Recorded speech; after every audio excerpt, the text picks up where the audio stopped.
ahead and have Dr. Lemmer's talk. I would like to introduce him now. Dr. Lemmer attended University of Virginia School of Medicine.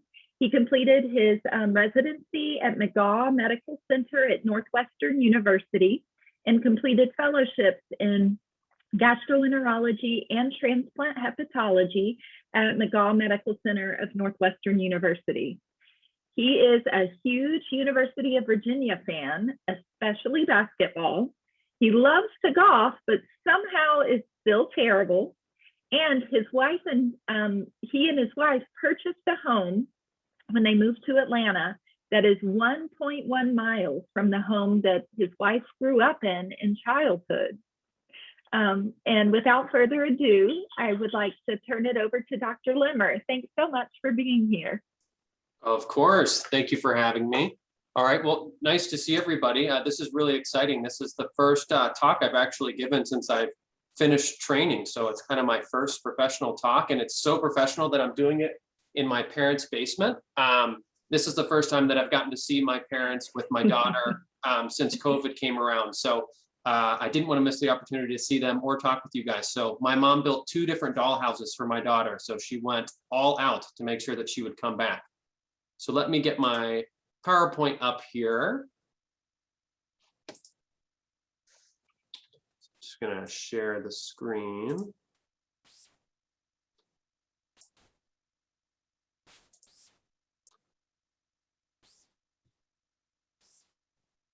All right, is that loaded up? Good. Okay.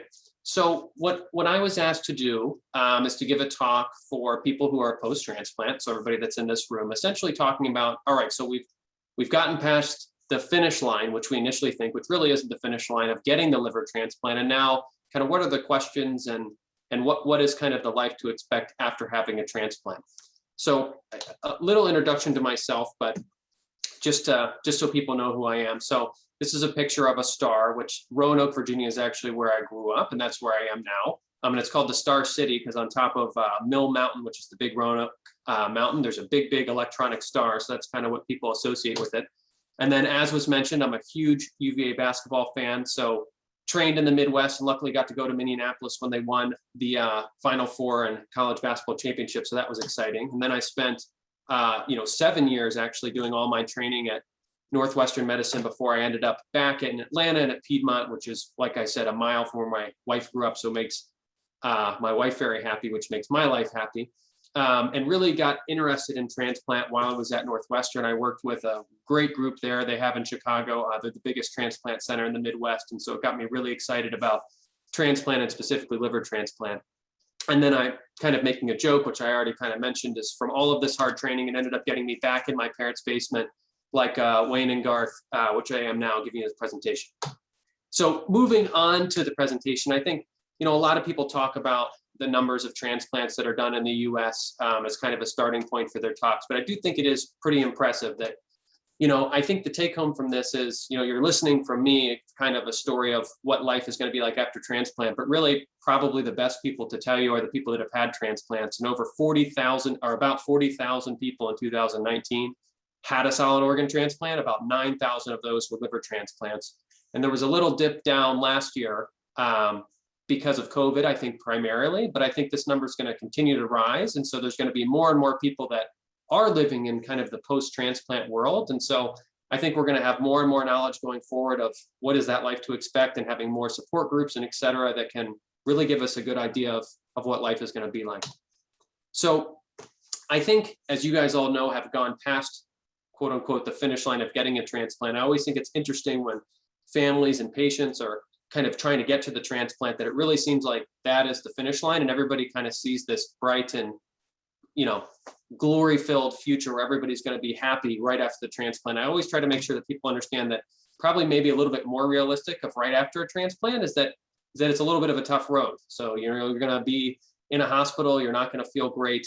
And there's going to be some ups or some downs before we can get to the ups where you're actually feeling a lot better.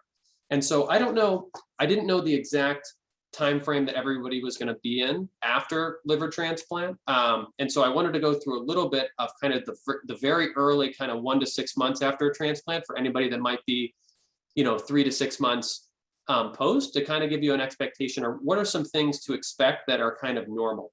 And I think the biggest things that come up when patients come to see us in the first 6 months after a liver transplant that people get really concerned about, that I typically find to be normal, I kind of wanted to go over on this slide to give people an expectation. So the first, you can see in the top left there is some pretty impressive swelling, which a lot of times are causing a huge amount of problems pre-transplant, either with the abdominal swelling or ascites, or the just significant lower extremity edema. And the lower extremity edema can be a serious problem the first 1 to 6 months after transplant. But I try to reassure people, even if the ascites comes back in the belly or the leg swelling, that sometimes it can take up to 6 months for that to completely resolve, but it's pretty much normal. A lot of people have to be on diuretics, and the hope is, even though the liver's functioning well, that we're going to be able to get rid of that. Another thing that I think comes up a lot that has some of my kind of early post-transplant patients very anxious is that they're feeling pretty fatigued. And I think that's a combination of multiple things. You just went through a transplant, you had a long hospital stay potentially, nutrition's not back up to what it should be, and a lot of the medications can cause fatigue and side effects. I feel like we do occasionally a fair amount of investigation into fatigue, checking the thyroid and other things. And ultimately, I just find that around 6 months, people start feeling better and the energy is better.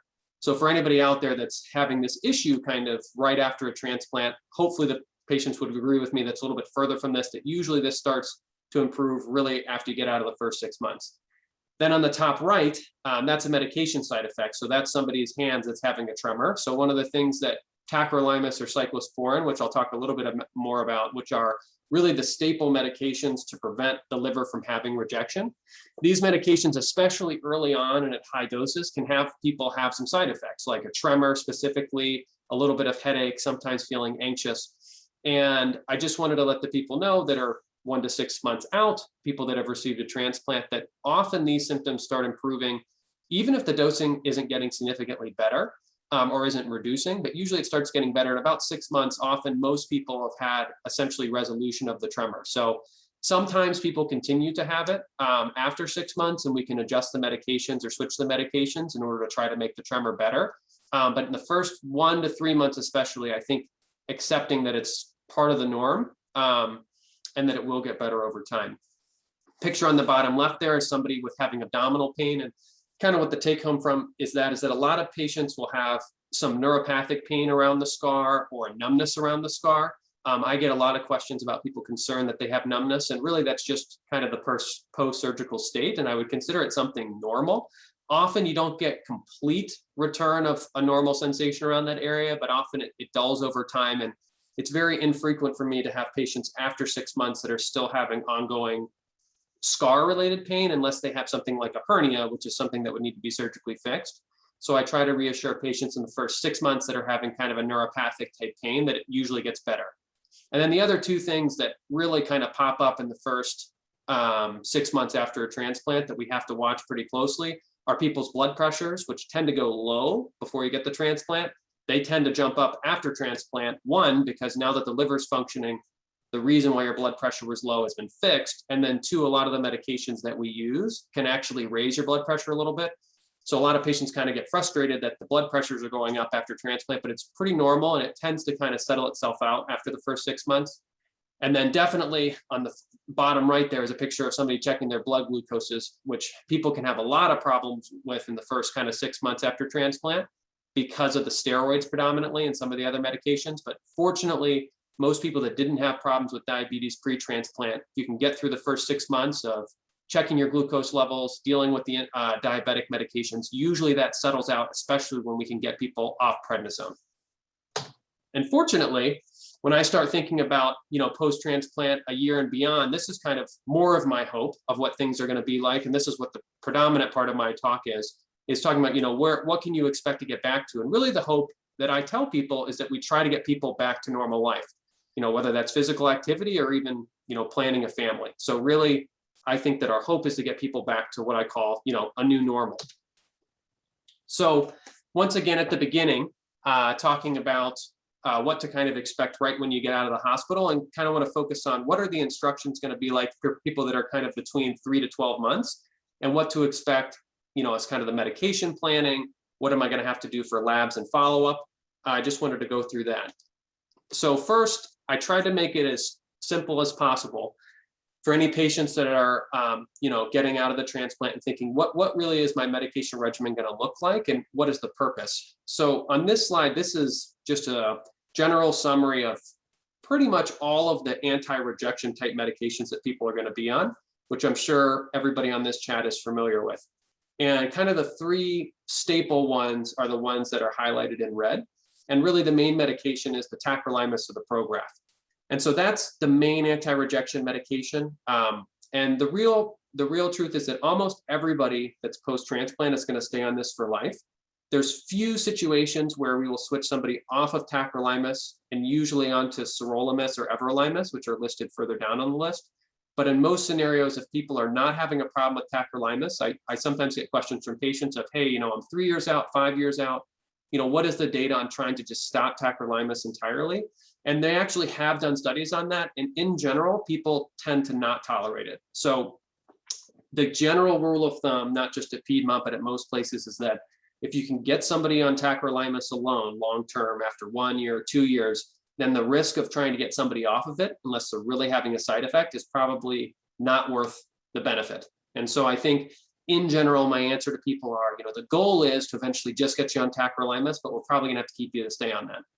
The other medication, which I would consider as tacrolimus's brother or sister, is cyclosporin. It's a medication that works by the same mechanism, and it used to be the the staple anti-rejection medication for everybody, but tacrolimus is more effective, so that's why we switched to it. But if some people have been switched to it and maybe they're not 100% sure why, it's usually either they were having an intolerance to the tacrolimus, like people can have a seizures related to tacrolimus or an allergic reaction, and usually that's the reason why we switch people to cyclosporin.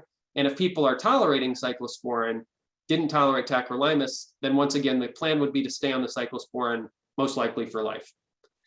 Then the other two kind of staple medications that people start off with right after the transplant, which most of you I'm sure are familiar with, are mycophenolate, which either comes in the formulation Cellcept or Myfortic, and then prednisone. Really the goal at Piedmont and at most centers now for people that have just had a liver transplant, if you've had a liver and a kidney transplant, it's a little bit different, usually stay on these longer, is to try to get off prednisone as quickly as possible, even within 2 weeks, and then really to stay on tacrolimus and the mycophenolate. And usually people stay on the mycophenolate or Cellcept for about 6 to 12 months. If people are on it longer, and you may ask why, it's usually because either there's an autoimmune cause for why you have liver disease. So patients that have non-autoimmune causes of liver disease, like fatty liver disease, they can tend to get off the mycophenolate usually easier at around a year, while patients that have autoimmune hepatitis, or if you have primary biliary cholangitis, PBC, or primary sclerosing cholangitis, or PSC, these patients tend to have more chance of rejection because your immune system is a little more activated. And so that might be a reason why your doctor wants you to stay on mycophenolate much longer than other people you might talk to, maybe even for life, because your immune systems are a little bit more active. And another reason would be, even if you don't have one of these immune-mediated causes of liver disease, is if you've ever had rejection in the past, or if you've had multiple episodes of rejection, then often along with the tacrolimus or the cyclosporin, we're going to want to try to keep you on something like mycophenolate or Cellcept in order to try to prevent the rejection from coming back in the future. So most of the time, if you see people after a year that are on mycophenolate, either there's a rejection-related issue or an autoimmune-related issue that we're trying to control. And then the medications that are used to be sirolimus and now more and more are everolimus, if any of the patients on the talk have heard about these are anti-rejection medications that work by completely different mechanisms than tacrolimus. They have the last kind of same phrasing of limus, but they're very, very different medications. And the two main reasons why people get on these medications is either you're having progressive problems with your kidneys. So if your transplant doctor is ever saying, hey, I'm worried that your kidney function is becoming more impaired, they may want to switch you to one of these medications rather than tacrolimus or cyclosporin because they protect the kidneys. Or in some cases, if somebody's had a cancer-related problem, either a liver-related cancer or they're having skin cancers, which we'll talk about a little bit later, then people will also switch to the sirolimus or everolimus because there's less cancer risk than with the tacrolimus. The next medication, azathioprine, is something that's pretty much predominantly used just in the setting where somebody is trying to conceive or get pregnant or have their partner get pregnant. So most of the time, if somebody's been switched to azathioprine, it's because the mycophenolate can be teratogenic or cause birth defects. And so we'll switch people to azathioprine in order to prevent that. And then the last 4 medications that I list down there are kind of the big gun anti-rejections that you would get IV in the hospital. So if somebody has had an episode of aggressive rejection or potentially a history of autoimmune hepatitis, then your physicians may talk about medications like thymoglobulin, basiliximab, belatacept, less commonly in liver, and then IVIG, which are all kind of aggressive anti-rejection medications that you wouldn't be taking at home. You'd just be taking them in the hospital. And then additional medications for patients that are within a year are pretty much all listed here. The Bactrim or atovaquone is something that people take for antibacterial prophylaxis. The length of that is usually between 3 months or a year. Pretty much everybody here is probably familiar with the cyclovir or Valcyte. CMV is a virus that's most people have, they get during their childhood, and it doesn't cause problems unless you become immunosuppressed later in life. So all of our patients that are on immunosuppression take the Valcyte usually for 3 to 6 months. If you ask yourself, well, I'm after 6 months and I'm still on Valcyte, why is that? It's probably because you've had CMV reactivate in your blood at some point after the transplant. And if people have had episodes where the CMV becomes active, sometimes gives people diarrhea or viral-like symptoms, then even though it's after 6 months, sometimes we'll have people on it even indefinitely or for prolonged periods of time to prevent the virus from coming back.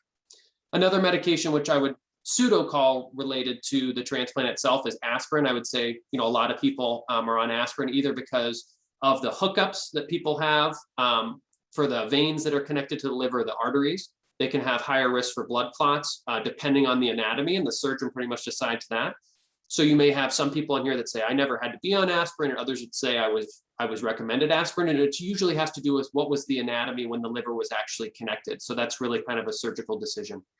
And then usually, just briefly, people have to be on antacids like pantoprazole after the transplant to reduce the risk for ulcers, magnesium after the transplant just for the first 3 months. So I think everybody on this talk likely has come off. Some people still have low magnesium levels, and so we'll continue it up to 6 to 12 months, but usually we're able to get rid of that.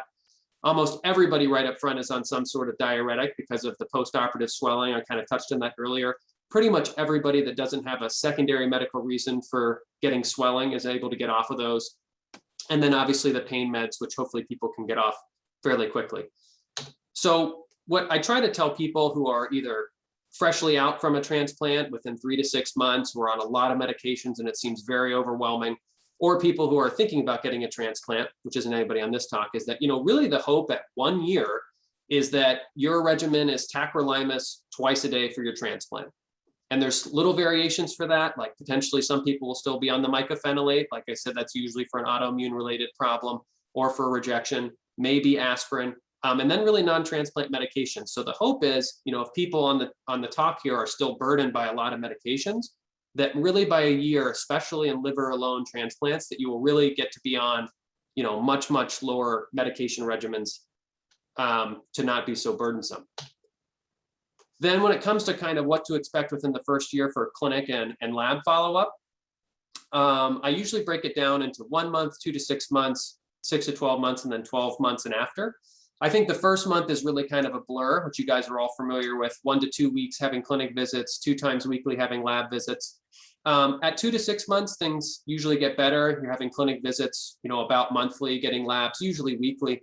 And then for anybody that's here within 6 months, things from 6 to 12 months and then 12 months after usually get significantly better. Where as long as things are going smoothly, from 6 to 12 months, you're usually talking about a follow-up every month or maybe every 3 months, talking about labs monthly, weekly if there's any problems. And then after 12 months, the hope is that, we really check in with you in clinic every 6 to 12 months, only more frequently if something's going on, and getting labs every 3 months, really indefinitely for the rest of your life, but hopefully, unless there's a problem, not needing them more frequently. So once again, the hope is that 1 year, aside from getting down to just the tacrolimus twice a day, maybe 1 or 2 additional transplant-related medications, is to have clinic every 6 to 12 months and labs once every 1 to 3 months, and really not having to be nearly as burdensome as it is in the first few months.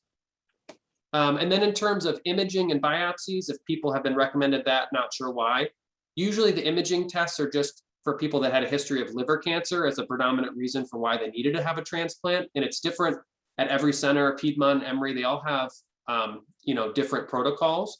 But normally, if people have had a liver cancer, we take pictures every 6 to 12 months for the first 5 years. And the biopsies, really, unlike in other organs like kidney and pancreas, where people get protocol biopsies, even if things are going good, we really don't do that in liver transplant. So we're really only going to plan on doing a biopsy if we think there's a problem. We need to figure out what's going on. So the hope is that you don't need a biopsy. So I think kind of the take-home messages, and one of them is a new thing for right after a liver transplant is, go to your clinic and your lab appointments, try to take the medications. And then one thing that comes up frequently for my patients that are early is they think that they have a clinic appointment with me in 2 weeks, so they don't message me when something's going on. But even though you're having frequent lab and clinic visits, I think as soon as a new problem comes up, you should message the transplant team right away, because they're definitely going to want to know and try to fix it that day and not wait till the next appointment. And then unfortunately now, and I'm going to talk a lot more about COVID and the COVID vaccine and what to do post-transplant in a little bit. But I think one of the things that we stress most in any of our post-transplant patients, not just people that are early after a transplant, is for the time being, to wear a mask, avoid big crowds, and avoid being around people who are not vaccinated and not wearing masks specifically until we have more information. And like I said, I have a whole section here about what to do with the current pandemic and what our recommendations are regarding the vaccine. So I think getting past kind of the early transplant stage and the liver-related things that we think about, I think a lot of the issues that come up in patients that are post-transplant is now that the liver has been transplanted and you're not having liver-related issues, are what are the things that people that are post-transplant should be doing to try to stay healthy? And so I feel like these are a lot of questions, and a lot of it really focuses around these two things that I'm showing here on the slide, which are cardiovascular health and then the risk for cancers. And so what do we do after a year of transplant? I really feel like a transplant doctor turns more into a primary care doctor, where we're trying to manage other complications that can come up now that the liver's working well. So the first little section I wanted to talk about, which I think I spend a lot of time in my clinic, is kind of what are the guidelines and what are the things that we should be working on for activity and diet after transplant. So I think one of my favorite conversations I have, and I would say the same as most Americans, a lot of patients are dealing with feeling like they have excess weight or trying to lose weight, or they're having difficulty, with their exercise pattern. And a lot of times my patients will discuss with me I'm thinking of going on a diet.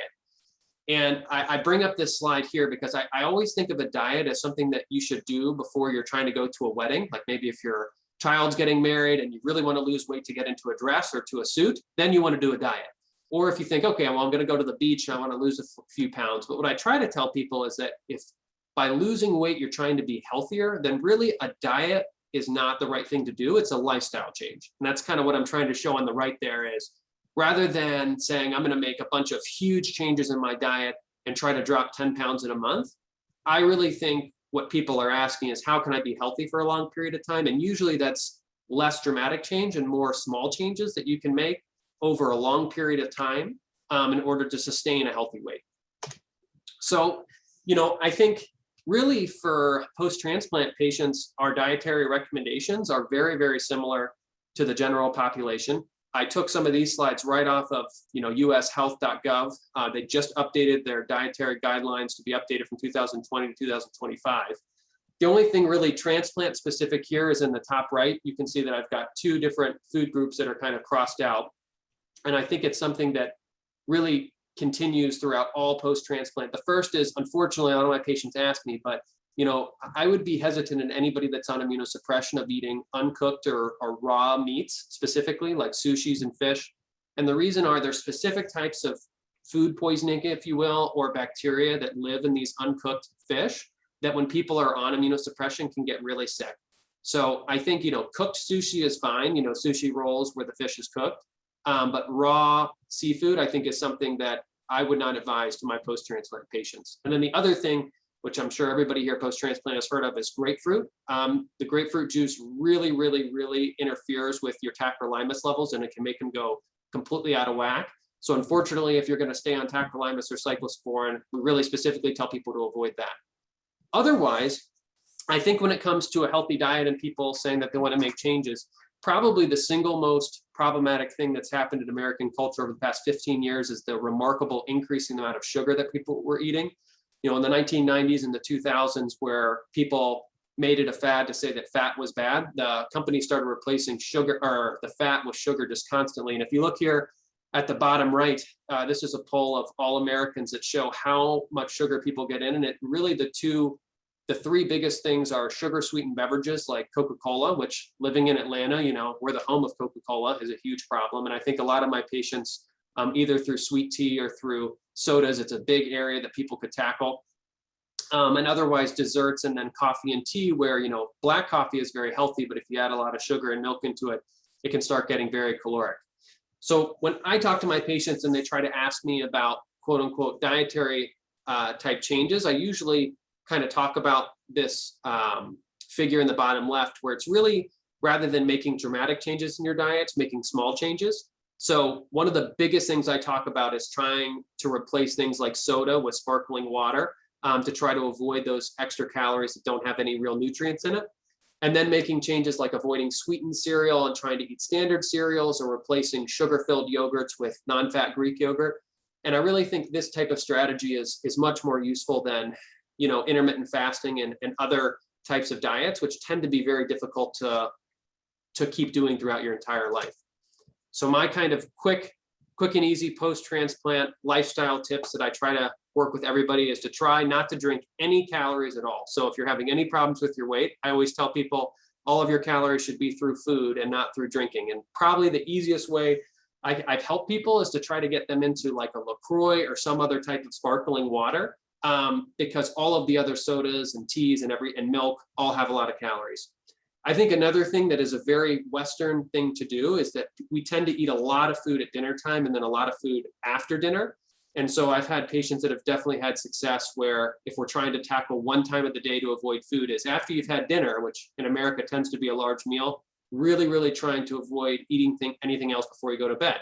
Because if you eat a lot of food before you go to bed, then really you go straight to sleep and your body is in kind of a fat making mode, where it doesn't have to use the energy, so it just stores it. Another thing that I think is cheap and is very helpful is trying to use like a MyFitnessPal or a fitness app. And a lot of times it becomes burdensome if you try to use it, you know, for years, of always tracking your calories. But I find that it can be really helpful to actually just use for like a week.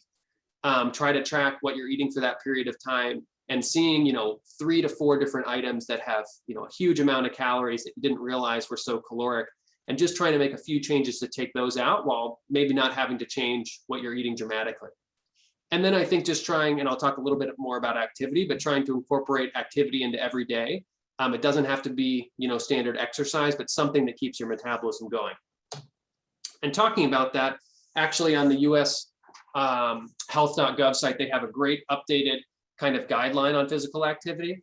And I think something that's really remarkable is, you know, after a transplant, you know, most of my patients talk about how amazing of a gift they've gotten, and that they just feel reinvigorated. And you know, when people ask me what's the thing I can do to probably keep myself healthiest, you know, besides taking the medications, it's really trying to be active. And the chart on the right, I think is pretty impressive. And I took out the numbers, but this is just like a visual representation of, if you just look at Americans who are sedentary and don't move a lot, and people who have activity, there's a direct mortality benefit from not being sedentary.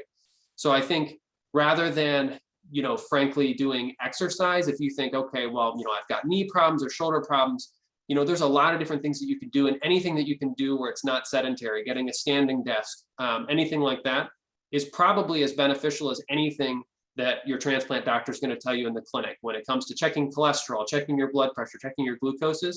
Really, if people started walking, it would probably be more beneficial than even seeing me in clinic. So I think it was a pretty, you know, profound study showing how important activity is. And, you know, the standard guidelines are that you should try to do some sort of muscle building activity twice a week. You know, it doesn't have to be weights, it can be body weight, it can be yoga, but something to try to keep your muscles strong and your bones strong. And then they recommend about 150 minutes a week of activity, which can really be anything. And so my kind of quick activity guides, the first thing is I feel like a lot of people who want to start exercising set themselves up with a goal that's just not attainable. And this doesn't obviously just apply to people that are post-transplant, but a lot of times people think, I'm going to start exercising, I'm going to go to the gym 5 times a week. First off, now going to a gym right now with COVID is difficult. But second off, I think it's really better to just start with something that's attainable. 15 minutes, 3 times a week, get into it, make sure that your joints aren't hurting, kind of work up to it. And then I think once people get into something that's kind of something that they have time to do, they only have 15 minutes, then they start building a joy for it and they're able to incorporate it more into their daily lives. And then I think another thing, especially with technology and YouTube, is there's so many different ways now to exercise.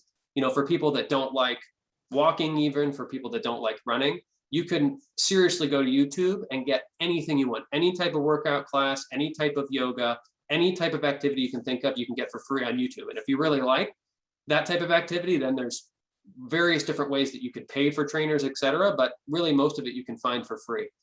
And then other things that have been hugely popular when I was younger, nobody did, are things like pickleball, lots of outside activities. And then a lot of my patients that have hip and knee problems, I think something like a hand bike, which most, if you're not having upper extremity problems, especially if people are having a hard time walking, I think you can get a lot of caloric benefit and muscle benefit from something like a hand bike.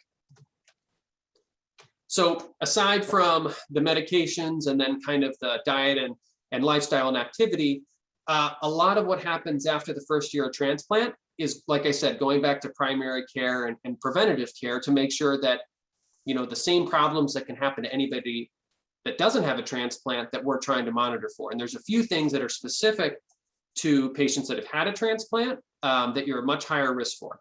So the first 4 things on here are really not transplant specific. Really, everybody should be getting these things. But I think, good dental care to make sure, especially when you're on immunosuppression, people can get really bad dental caries and things like periodontal abscesses. So I think always making sure you're seeing the dentist. The tacrolimus and some of the other anti-rejection medications can have some effects on the vision. And so we usually recommend people go every year to get their eyes checked to make sure they're not having any side effects where we would have to adjust the medications or potentially, need something changed like the glasses prescription. And then blood pressure and blood glucose monitoring, as well as, standard laboratory tests like cholesterol checks, because, everything in the world that we have has trade-offs, and the tacrolimus, although it's a critical medication you need to be on, it does slightly increase the risk for what we call metabolic syndrome, or a little bit higher chance of having high blood pressure, high cholesterol and glucoses. And so really more than the general population, we have to be on top of these things, one for, dietary and lifestyle changes, but also for, considering do people need to be on anti-cholesterol medications, do they need to be on blood pressure medications, possibly earlier than people that haven't had a transplant. I highlighted the next one because I think it's something that I really kind of go over a lot in clinic, and I think it's really important, which is that really everybody that's on immunosuppression medication, so everybody that's post-transplant, really, really needs to become friends with a dermatologist and needs to be getting skin checks really every 6 months, unless the dermatologist thinks you can spread out. And the reason is the tacrolimus and the cyclosporin put you at about 50 times higher risk than the general population of getting non-melanoma skin cancers. So squamous cell carcinomas or basal cell carcinomas, and especially in the South where we get a lot of sun. I'll talk a little bit more about prevention from getting these, but really, really getting in to see the dermatologist, because I would say it would be unusual for a post-transplant patient to not need to get a couple skin cancers removed. So most of these skin cancers can be kept completely in check by following with the dermatologist and getting them removed. What you don't want to have happen is not get checked, and then you end up with a problem where the skin cancer's gotten large and it's difficult to remove, or it's spread to somewhere else. And then really not much different from the general population, but even more important after post-transplant, because you're at higher risk for developing some of these cancers, are getting your colonoscopies, breast exams, pap smears if you're still within that age category. And then I think the one cancer screening that is probably less familiar to the general population and even to some physicians that have been practicing for a while is in anybody that has a significant smoking history, even if you've quit for some time, that you should definitely bring up with your transplant doctor if you haven't been getting chest CTs, low radiation, low dose chest chest CAT scans once a year.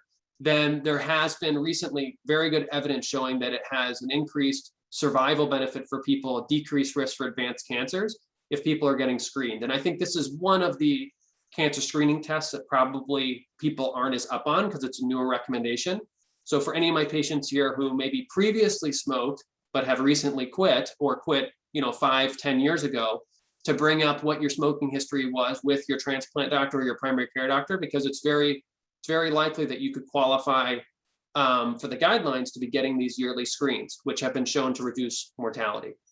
And then finally, aside from the screening tests, are the preventative type treatments, and really the big things are immunizations. So we recommend the standard immunizations that everybody would get to all of our post-transplant patients. The only thing that you have to avoid are the vaccines that actually have live virus in them. So essentially, I always just tell my post-transplant patients, if your primary care doctor, anybody recommends a vaccine, before you get the vaccine, just ask, this doesn't have a live virus in it, right? And the main ones that most people who are outside of college years aren't getting, but is the measles, mumps, and rubella, or the MMR vaccine, a yellow fever vaccine, which would really only apply if you're trying to travel out of the country, really to Central America. But that is definitely a vaccine you'd want to avoid. And then not the new shingle shot, but the old shingle shot was a live vaccine. So I've had a lot of patients who have post-transplant who previously were told, don't get the shingles vaccine, who I've said, actually, the new vaccine, which is better and more effective, is a dead vaccine. So it is safe for people who are post-transplant to get the new shingles vaccine. And then I'll talk specifically about the COVID vaccine and what the recommendations are. Pretty much now universally, not just in America, but across the world, we are recommending that our post-transplant patients get any of the COVID vaccines. And if you guys saw, actually, the FDA review came out, I think it was this morning, on Johnson & Johnson vaccine, actually reactivating it, saying that they thought the benefits were greater than the risks, and that this potential risk for the blood clotting problem was exceedingly small. So once again, that would be the Pfizer vaccine, Moderna vaccine, and Johnson & Johnson vaccines that are now available. Most transplant centers, including Piedmont, are recommending them to everybody. About the data in post-transplant patients, I'm going to talk about that in a little bit, so we will get there. So just to kind of send this message home a little bit, after a transplant, now that our anti-rejection medications have become good, when people say, what are the health problems that happen post-transplant? Do people usually, get sick or possibly die from liver-related issues? The answer is actually no. The most common things by far are cancer or cardiovascular-related complications. And so that's why it's so important to get checked. And the two most common things in post-transplant patients beyond the general population are skin cancers, like I talked about, and lymphomas. And so that's why, if you're ever having kind of fatigue-like symptoms, fevers, or you're having weight loss, your doctors are going to be quickly to do scans to look for things like these post-transplant related lymphomas. And the reason we look for them is they're actually extremely treatable and have very good prognosis if we can find them early. So those are kind of things that can pop up in the post-transplant patients like yourselves that we don't see as much in the general population. And then here's my little plug. So from being in the South and being as pale as I am, as people can tell, even though I'm not post-transplant, I live in sunscreen. And I think it's really, really important, especially for our patients that potentially have jobs where they work outside, people that are on farms, or people that really just spend a lot of time outside. I think it's absolutely critical in order to avoid getting multiple skin cancers to try to avoid the sun. And I think probably the best thing to do is to actually use things like rash guards or these long sleeve SPF protected shirts, hats all the time, especially like me with my hair going. My patients, especially males that have thinning hair, I would strongly recommend hats. And then really being good with the sunscreen, making sure that it's an SPF that's greater than 30, and then trying to reapply it every 2 to 3 hours, because it does wear off if you're going to be outside. And hopefully doing these measures, you won't have to get as many lesions taken off the skin with your dermatologist. So aside from, so pretty much when I think somebody's gotten their transplant, the liver's doing better after a year, things are stable, hopefully on less medications, it's pretty much the same recommendations that we would give to any patient, which is trying to eat as healthy as possible, staying physically active, increasing our awareness for cancer screening and prevention, and really being on top of all those tests, getting vaccinated, and then being safe and taking your medications with your labs. So now, the doctor has annoyed you enough about trying to stay healthy. And then this is another section, what I call about, actually like living life, of questions that I think people bring up that sometimes they're hesitant to ask the doctor, or aren't sure if the doctor is the right person to ask. So the first thing that I hear a lot about, which is a completely reasonable question, is what about sexual activity? So especially in my patients that are 3, 6, 9 months post-transplant, I often get questions of, when is it safe to reinitiate sexual activity? What are the expectations of whether or not there'll be things like erectile dysfunction, or in women that are younger, having abnormal menstrual cycles? And from our perspective, we really are expecting that after about 3 months, really when the scar has healed up and there's not a surgical related complication, that sexual activity should be completely safe to resume, potentially earlier if the scar has healed up beforehand. I think, but so yeah, so really after 3 months, the hope is that you can try to return to a normal sex life. Now, I think one of the things that comes up afterwards is, is there going to be problems with erectile dysfunction? Is there going to be abnormalities in the menstruation cycle? I think that the answer is yes, it's a little bit higher than the general population, but often actually if people were having problems before transplant, they actually improve post-transplant. And the good news is, there's a lot of medical interventions for now. I mean, there's commercials for them everywhere for things like erectile dysfunction, but also for people that are having irregular menses or are trying to conceive. And I'll talk a little bit about pregnancy in a moment, but all of these medications are safe post-transplant. So, Viagra, Cialis, any of the oral contraceptive medications or hormonal replacement, all of these things can be used post-transplant. And often I have patients who kind of like bashfully at 9 months, nervously like ask me about it. I'm like, this is a totally appropriate question. You should definitely bring up. And, we get so many things on our checklist that sometimes we just forget to ask this, but I've actually started to try to ask my patients, have you returned to sexual activity? Are you having any problems? Because it's a huge part, of a lot of people's lives. And if you don't bring it up, then if you are having a problem with these issues, then they're not going to be addressed. But pretty much every patient that I've had that's had issues, either through returning towards normalcy after a transplant or through medications, have been able to have success. So I definitely think you should bring it up after 3 months. Usually it's safe to return to normal sexual activity, and all the standard drugs that we use to treat erectile dysfunction and other issues really should be safe after transplant. So I would be very open to asking your physicians about this. So that's my big Lebowski plug, that it's all good and it should work out. So another question, which is mainly for younger patients, but just for kind of knowledge of, even if you're not considering having children, but you might be in a support group with a younger person that's considering a transplant. And one of the big concerns is, either a man or female are going to be able to have a biological child. And it's pretty impressive if you, as of 2013, I didn't see updated data on this, but there had been about 2,000 successful pregnancies and over 1,000 patients that had had solid organ transplants. So pretty impressive.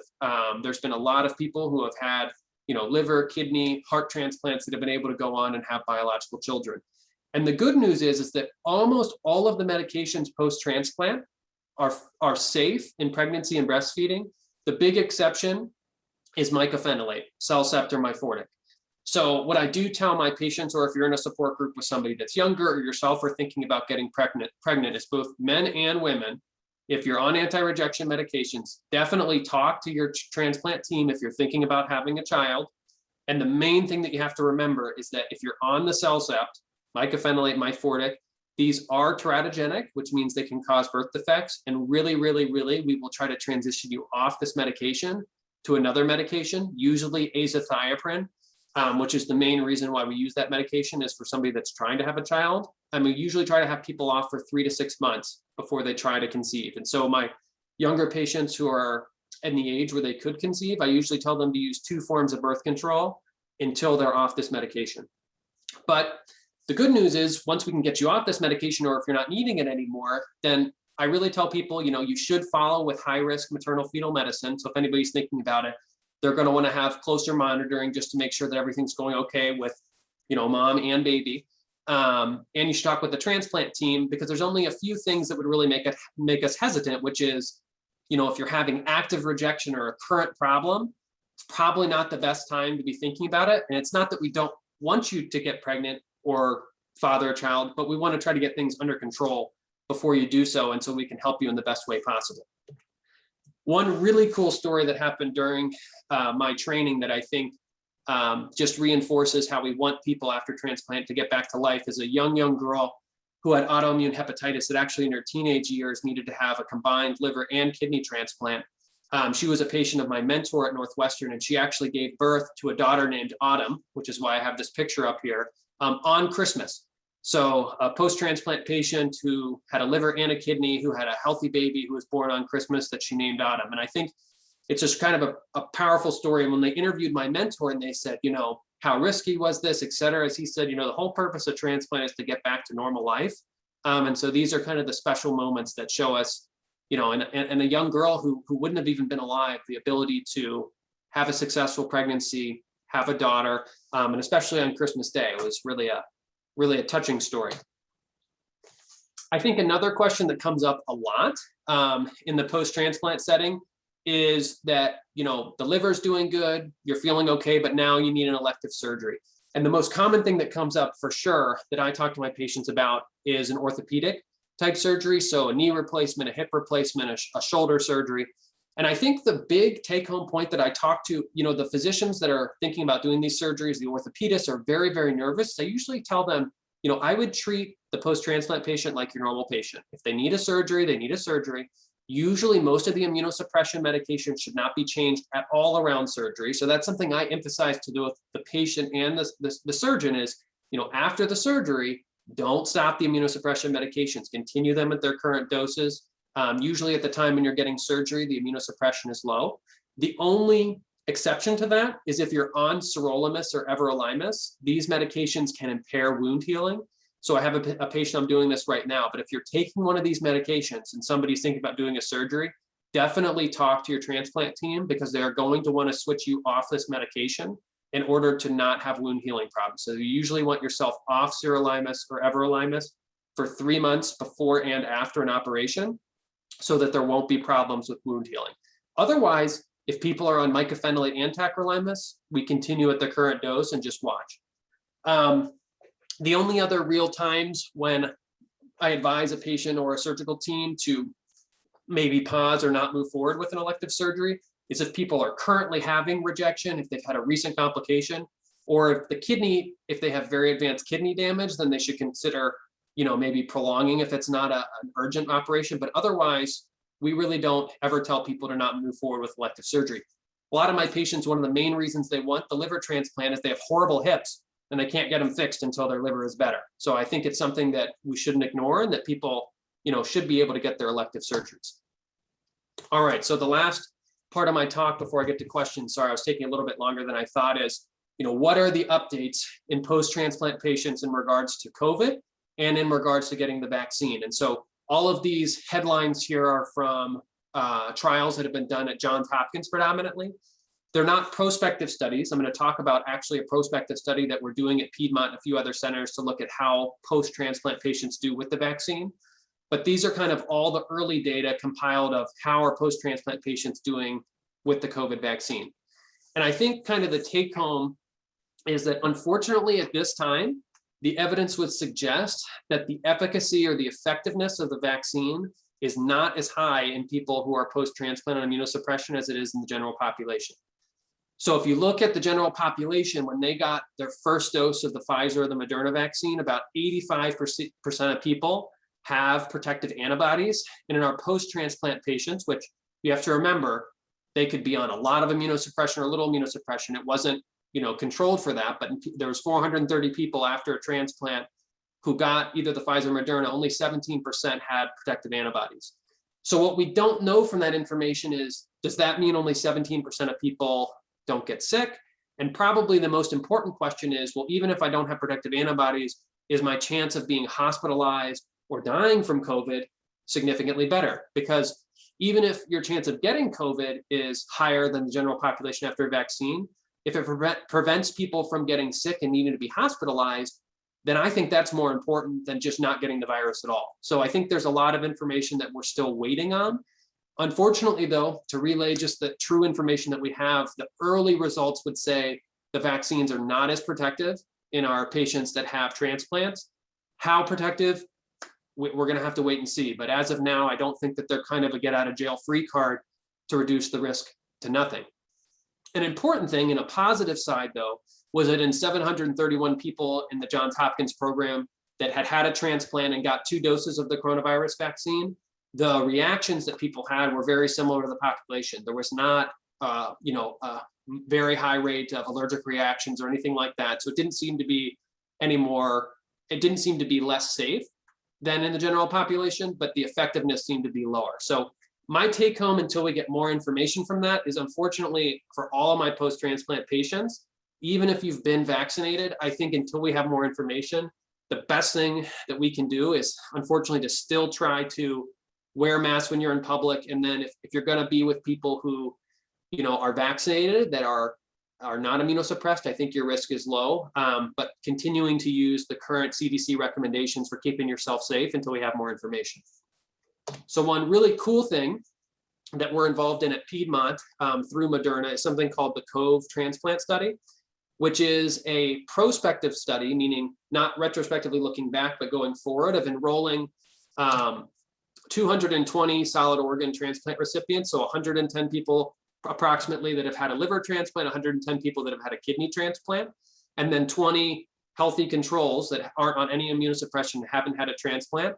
And at Piedmont, Brigham and Women's Hospital in Boston, and up 4 other transplant centers, we're going to do a study where we vaccinate all the patients and then we follow them forward to see what is the actual rate of people getting the virus, what is the antibody formation, are the reactions any different between the healthy controls and the people that are post-transplant, to try to get patients like yourselves and physicians that are taking care of patients better information. Because like I said, even though the retrospective data shows that only 17% of people are making antibodies, if it turns out that only 17% of people are safe from the virus at all, then really we're going to have to advise our post-transplant patients that the vaccines are not highly effective in them. What I'm hoping for is that even if the antibody levels are low, is that we'll see clinically that patients still get a lot of protection from the vaccines, do not tend to get as sick, don't need to be hospitalized, because at the end of the day, I think that's what's important. If we could reduce the virus in post-transplant patients to, a 4-day cold rather than being in the ICU,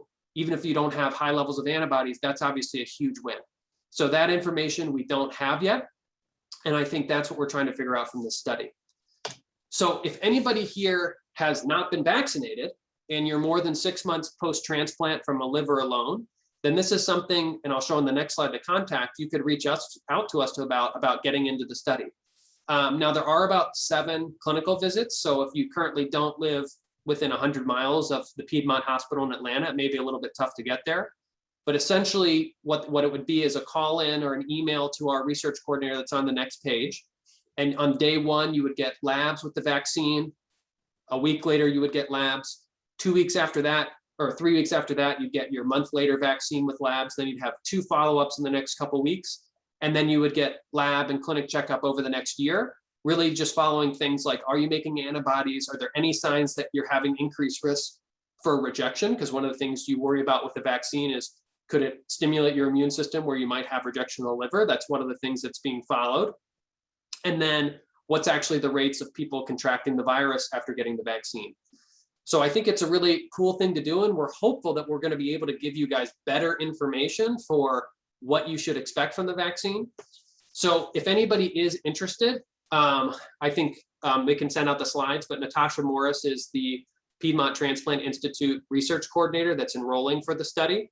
And if anybody is interested in being involved in the Moderna trial at Piedmont in Atlanta, then you can send her an email or call her to see if you would screen into the study to be able to be involved. So we're hoping, as for now, we don't have definitive data for how well the vaccine works, but we're hoping after this study to have better information. So I think my summary slide here is, the goal after a transplant is to try to return to a normal quality of life. And really the way to getting there is adhering to your medical regimen the best you can, making a little adjustments in lifestyle and activity to try to keep yourself healthy and active. Cancer screening and vaccinations are probably some of the most effective ways to prevent illness post-transplant, and especially, hopefully, the COVID vaccine. So real quick, I was running a little bit later than I want. Just want to say thank you to the Georgia Transplant Foundation for all the amazing things you do for our patients in Georgia. We didn't have anything like this in Chicago, so I can say, or in Illinois, so I can say that I can see how it touches all of my patients. Pretty much every one of my patients gets some benefit from it. And so it's huge. And we greatly thank you, I think, from the patients, but definitely from the physicians, to Piedmont Transplant Institute for being able to, hire me and bring me back to my wife's hometown. So they did me and my wife a big favor.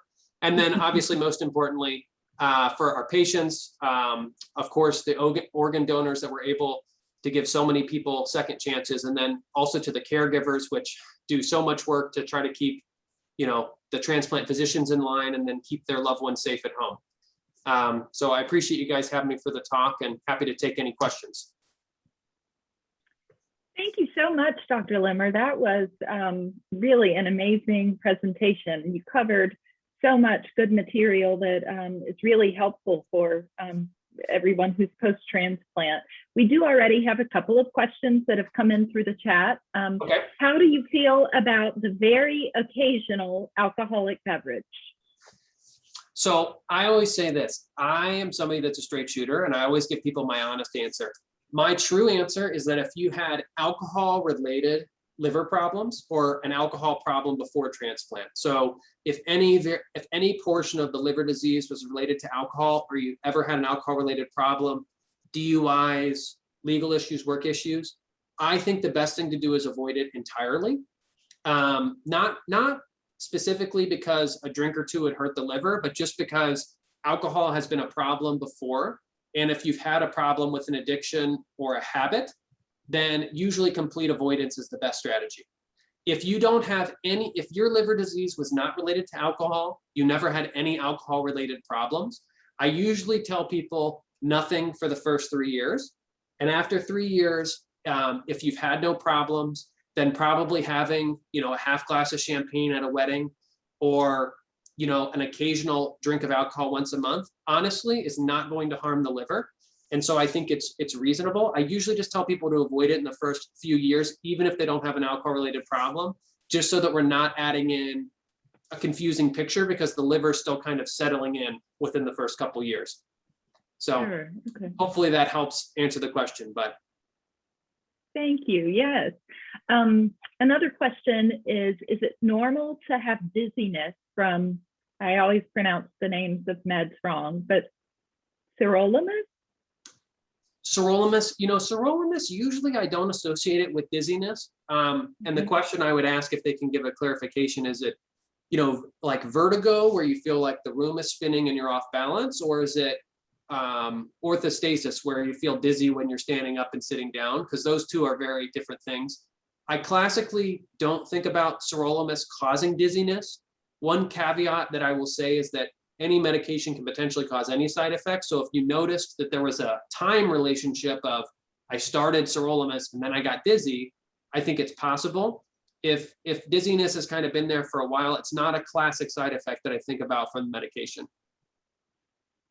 Okay, thank you. Somebody said, is it okay to go to the gym now? And I think that that's probably related to COVID. Yeah.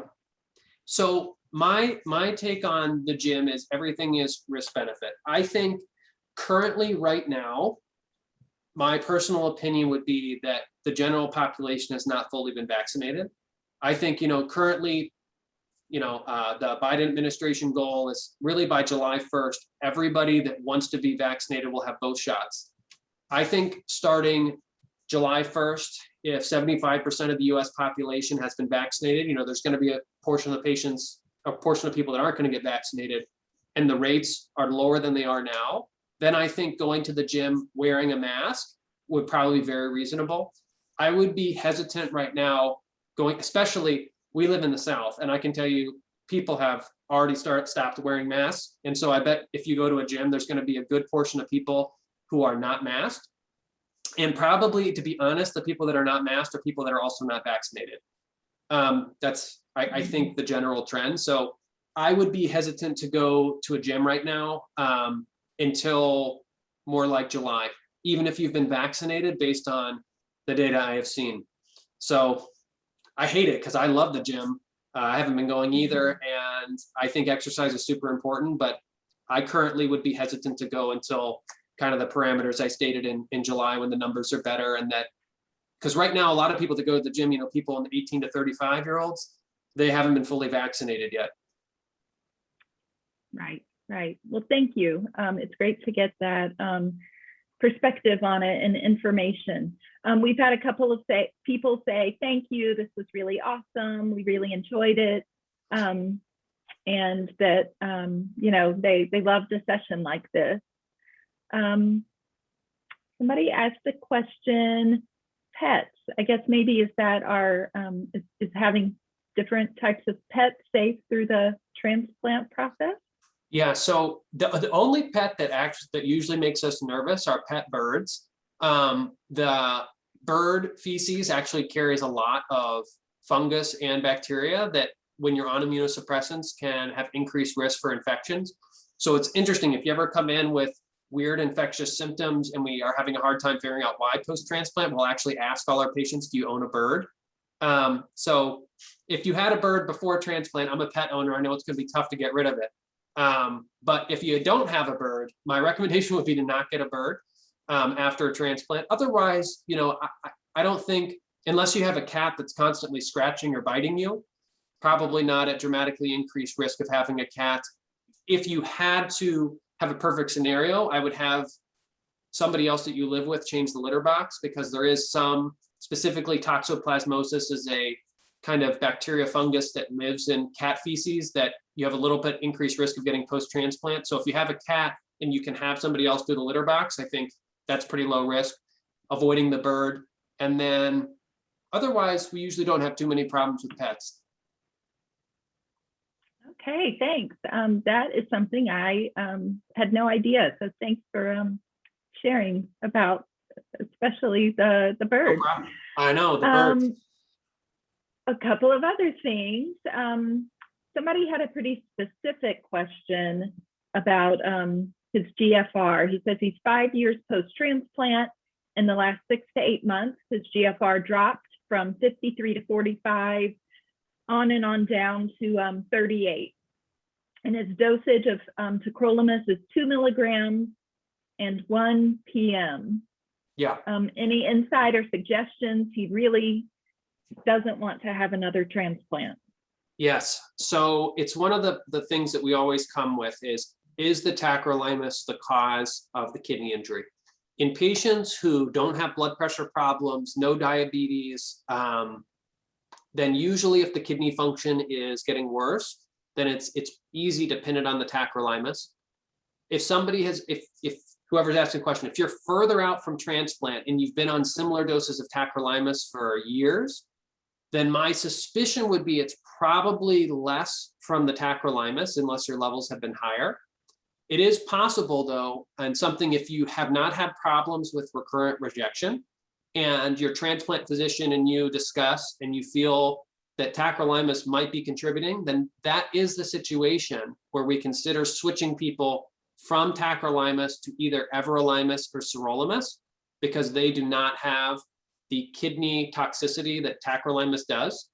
However, it's something that individualized, talking with your transplant doctor, because in some of my, if somebody has uncontrolled hypertension and diabetes, their tacrolimus levels are running very low, then I would say, I don't think it's worth the risk to switch, because I really don't think that that's causing the problem. But if somebody's tacrolimus levels have been running 6.5, 7, they don't have bad diabetes, and they haven't had rejection recently or ever, then I would definitely consider, should we make the switch to sirolimus or everolimus rather than the tacrolimus. So it is something that is definitely reasonable to bring up. Okay, that is great information to have. So yeah, definitely talk to your team and talk to your doctor about those possible options and things. One other question, how about swimming in the ocean? This is from a post-transplant patient of 11.5 years. Yeah, actually, I don't have any problems swimming in the ocean. If anything, we get more worried about people swimming it more like within 6 to 12 months post-transplant, swimming in like still fresh water, because that tends to hold more bacteria and things in it. But in general, okay, ocean swimming, I don't have any problem with. I think it's fine to be in a lake, but if you're on really, really high doses of immunosuppression, you actually would be more likely, especially drinking lake water or well water, definitely would not do that. But ocean swimming, I don't have any problem with at all. And in general, I think it's fine to get in a lake. It's just theoretically a little bit higher risk. And especially if you're just post-transplant within the first few months, then probably wouldn't do any freshwater swimming. Okay, thank you. What is the target trough level for tacrolimus?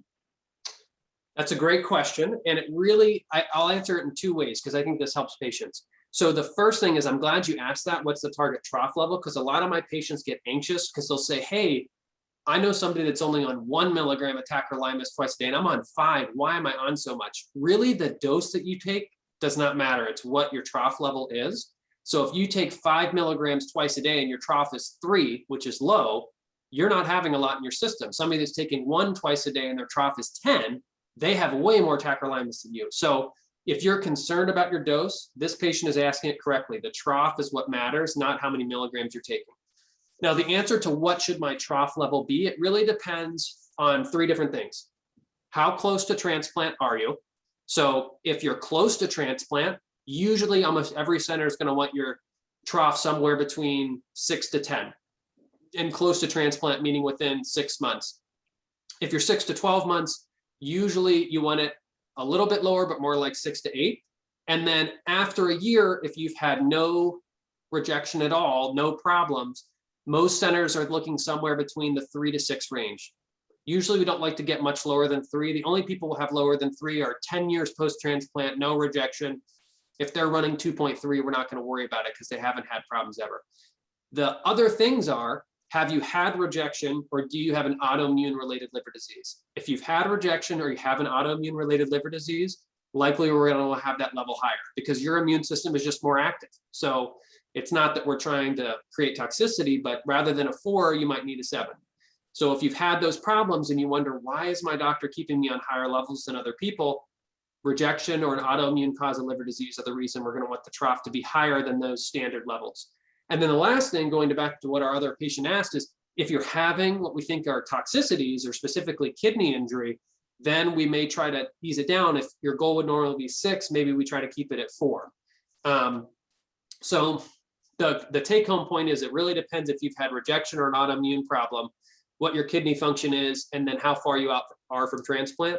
The long-term goal is to have people after a year on a level somewhere between 3 and 6, no matter where you've been transplanted. And otherwise it varies. Thank you. That's really helpful. Okay, we have time for one more question. Somebody said that he's always had low blood pressure until last year. He's 10.5 years post-transplant. He's on tacrolimus 1 time a day. Now he's in the 150 to 160 range.